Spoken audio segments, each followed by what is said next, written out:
Our guest speaker today is Ian Lilly. He enlisted in the U.S. Army in June of 2001 and began his advanced individual training for the Infantry Training Brigade at Fort Benning, Georgia. Shortly after arriving at basic training, the Twin Towers were destroyed on September 11th. After the results of 9/11, Ian's basic training had a hardened edge that prepared him for his future in the infantry. During training at Fort Benning, Ian's class was instructed that 2/3 of them would see combat and only 1/3 would return. The training that we received in those short months may be all we will receive. Ian's first duty assignment was with the 2nd Infantry Division, South Korea at Camp Casey, where he trained with the 1st of the 503 Air Assault Infantry Regiment and conducted patrols on the 38th parallel. After his 12-month duty in South Korea, he was transferred to Fort Carson, Colorado, to become a mechanized infantry soldier. Upon his arrival, he received his welcome home orders to redeploy and was instructed that the war has begun. Ian became to serve in the conflict of Operation Iraqi Freedom in May of 2003. All of this with a mere 3 months of stateside. Ian's 1st Battalion, 8th Infantry Regiment received the Valorious Unit Award during the shock and awe of the invasion of 2003 during Operation Sarna Siege, displaying extraordinary heroism in action against an armed enemy while in support of Operation Iraqi Freedom. Ian now serves at the American Legion as Senior Vice Commander of Post 180, Lebanon, Connecticut, and also the Assistant Treasurer for the American Legion, Department of Connecticut. Without further ado. Thank you.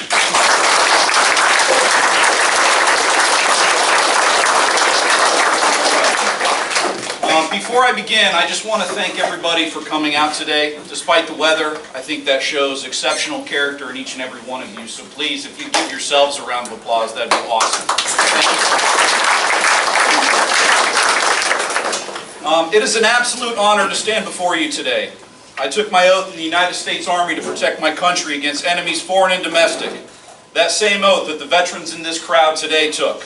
That oath was under God, and my right hand has never come down. War is the result of failed politics.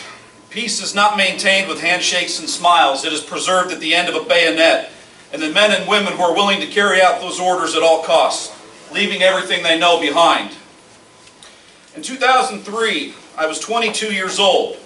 We stood fast to the sounds of engines idling on the Kuwait-Iraq border. We made our final preparations to enter our theater of operations. I wrote what you would call my will and last testament on a piece of stationery. I watched my battle buddy as he did the same. And together we tucked that document safely into the plate carrier portion of our body armor. We made a pact to let our loved ones know, in the event of our demise, our truth. We fastened our chin straps, grabbed our rifles, and boarded our M2A2 Bradley infantry fighting vehicles.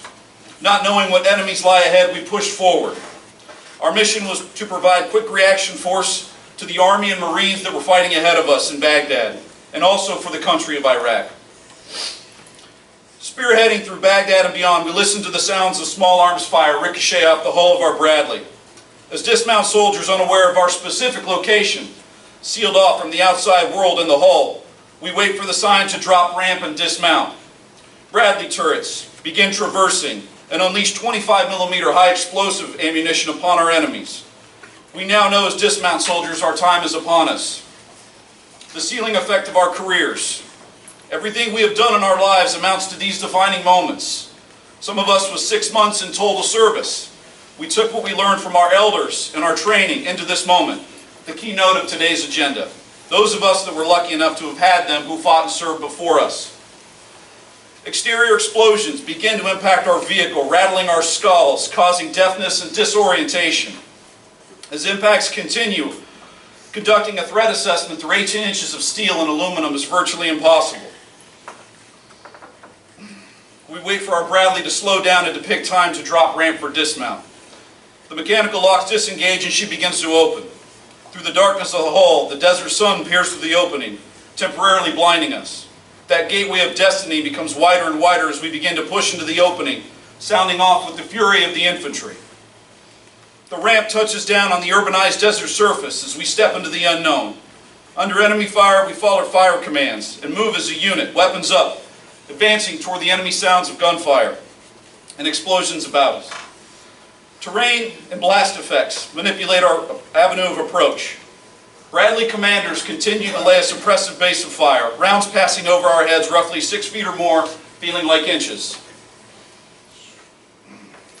Fire teams and squad leaders shout out fire direction control over broken comm signals, guiding our squads to the enemy objective as we pass through city alleys and enter and clear enemy fighting positions. A-10s flying low, passing overhead on their approach towards the enemy. Medevacs on station, anticipating the 9-line request for wounded extraction. As a major pushes, this will always most certainly produce casualties. Apache gunships hover in our area of operation close by, awaiting the command for an attack vector to provide close air support. All of these elements together lead to that moment when you push beyond yourself to save the life of a fallen comrade or a fallen civilian casualty of war. Together as one, we take the fight to our enemy. Our area of operation was known as the Sunni Triangle.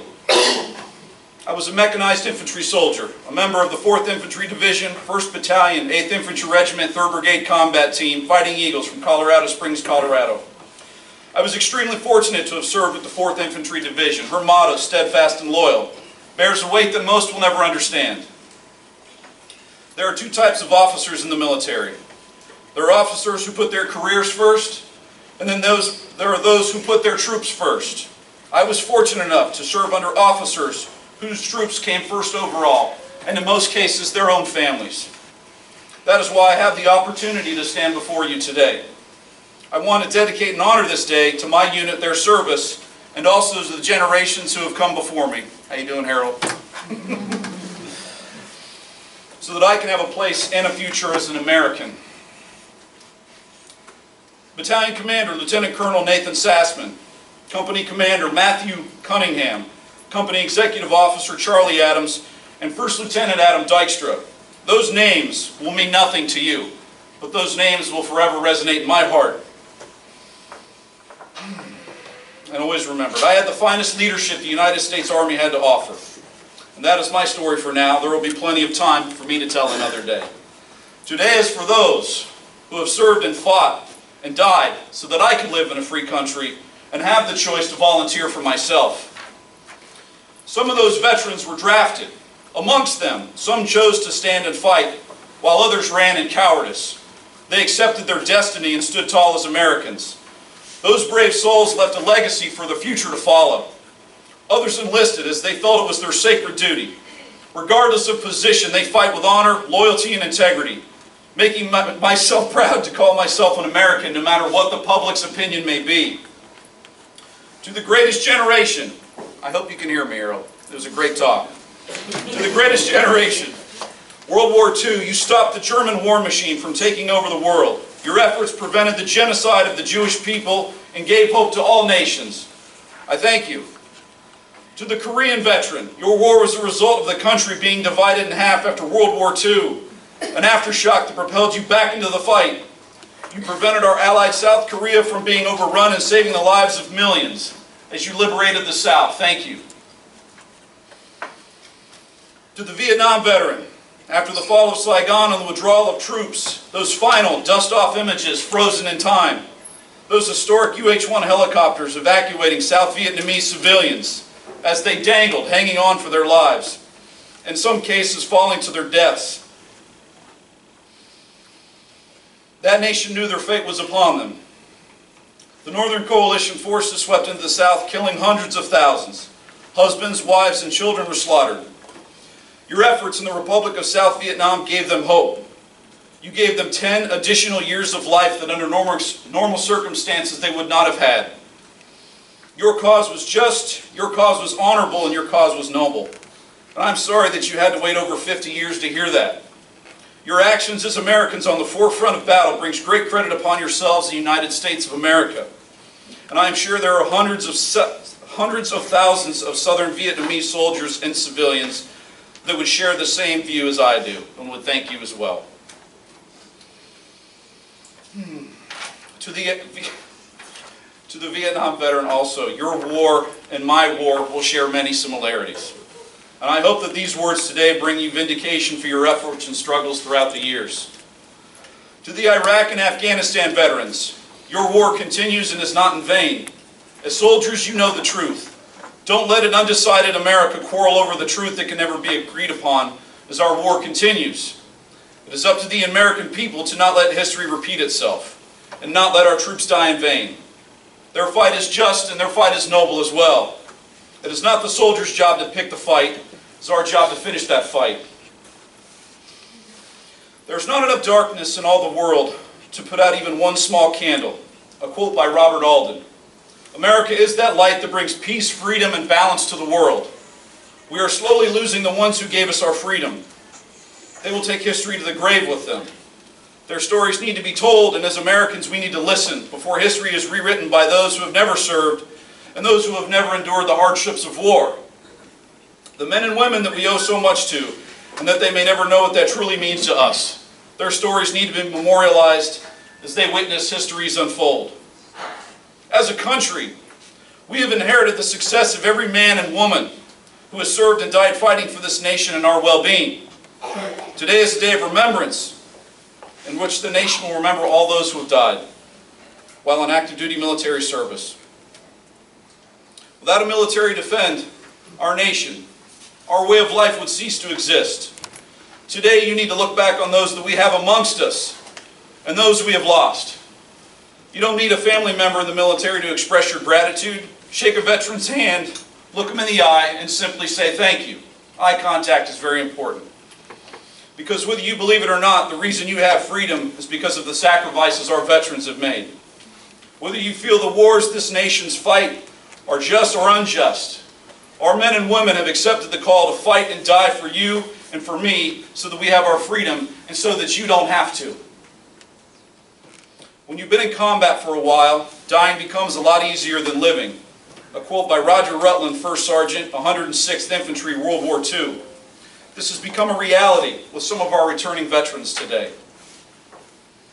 As Iraq and Afghanistan veterans, you have a moral obligation to live on. Never give up and never stop fighting whatever demons may come. Your efforts in war as our country's main line of defense does not go unnoticed, and you will never be forgotten. God blessed this nation over 200 years ago. It's time for this nation to bless God. Thank you.